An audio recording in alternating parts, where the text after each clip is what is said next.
welcome. So what we've got here is the 10 of Winter, the Release card, the 8 of Swords and the 2 of Wands. Let me just say that it really couldn't be any stronger of an indication that this is the end of a cycle and the person isn't having any of it. So their response to what is just a blatant completion and ending is a couple of classic avoidance behaviours. We'll see what the 10 of Winter's got to say. The resolution of difficulties, a weight lifted off your shoulders, the end of an addiction or codependency, and the Release card, let go of the past, an ending that makes way for new opportunities, time to move on. As always, when I use the Fairy Tarot deck, let's take a look at a more traditional representation of these cards. If you weren't on the same page as me earlier on, you might be now. As you can see, it doesn't really paint a pretty picture. The top 2 cards represent the situation and the bottom 2 represent the response. My New Vision Tarot deck arrived the other day, so because I can't help myself, I am going to use some of the illustrations from that deck as well. The 2 situation signifiers can only point to a fairly shitty sort of situation that this person is facing. 10 of Swords is rock bottom, a painful ending. You most likely don't need me to tell you that it also signifies being stabbed in the back. Here we have a cloaked figure walking up from behind. This approaching figure, I'm going to say, would be their coping mechanisms, their avoidance behaviour that will come in very shortly to save the day temporarily.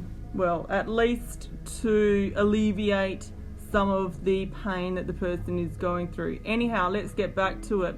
The Death card is all about a newfound awareness. I love that definition, because to let go of something and to move on does take a deep level of acceptance. So newfound awareness, love it. I'm going to use it all the time. So essentially it is the ending of something to make way for new beginnings, which is precisely not what is happening in this reading. And the major arcana, having a Death card, has really blown my usual sort of explanation out of the water. Usually when I do a reading where there isn't a lesson learned, rather there's just a repeated cycle, there isn't usually any major arcanas, but bugger me, there is today. And just quickly, because I'm fastidious, I'll add that the number 10, so the 10 of Swords, like all number 10s, also they signify the completion, the end of a cycle. So can you imagine anything more clear to let you know that something is over? Whatever that is, though, certainly isn't this person's tolerance for pain and defeat, because what we've got here now are the avoidance behaviours. So the 8 of Swords would be what I would probably refer to as the sort of victim response, where they're willingly trapped in a way. So the mindset of, I can't do it, I'm incapacitated, I'm powerless to do it. Because I'm a fiend for symbolism, I'll just quickly mention how the hat might sort of represent that, her identity. She doesn't have her identity anymore. The blindfold, obviously, I can't see a way out. The broomstick, something along the lines of her transportation, a way to move, a way to actually escape.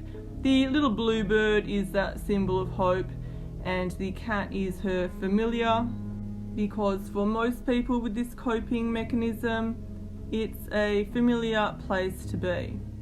I won't belittle you by even commenting on the bound hands. I'm pretty sure you already can figure that out. So this representation of the Eight of Swords I really dig. It's actually going to be pretty hard to explain now that I come to trying to say it out loud, but they're similar. Both cards are similar in that you're trapped. Oh, I've already buggered it. I'll try again. You're trapped by the way that you see yourself. Like, it's your reflection. You're trapped in the mirror. It's not the outside version that's trapped. It's the other version of you. It's the way that it's what's looking back at you when you look at yourself. Truly reinforcing that it's a mindset, yeah? I'm going to leave it at that. Lastly, the crows. You can figure that out. It is ominous. Now, this is the second avoidance behaviour. It is all about problem solving, that what if mentality. You know, what if I do this? What if this can be done? How can I fix it? The world is in my hands. I've got control. There's got to be a way somehow. So obviously it's a lot more of a proactive approach, but futile nonetheless, given what the situation is, yeah?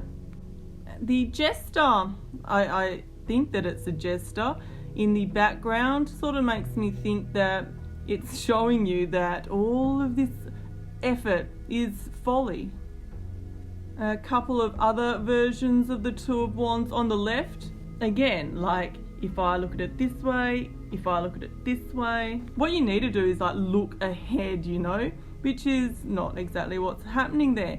And on the right, a real problem solver approach, you know, precision, focus, and that is how we'll find the solution, surely.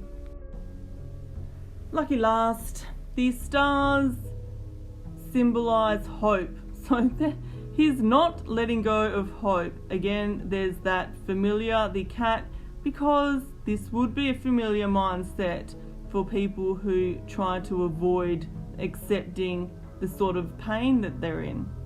The flames and that fire shows that his spirit is a light, and the tower, he is far removed from the situation, but the world is his, as long as he doesn't have to feel that pain.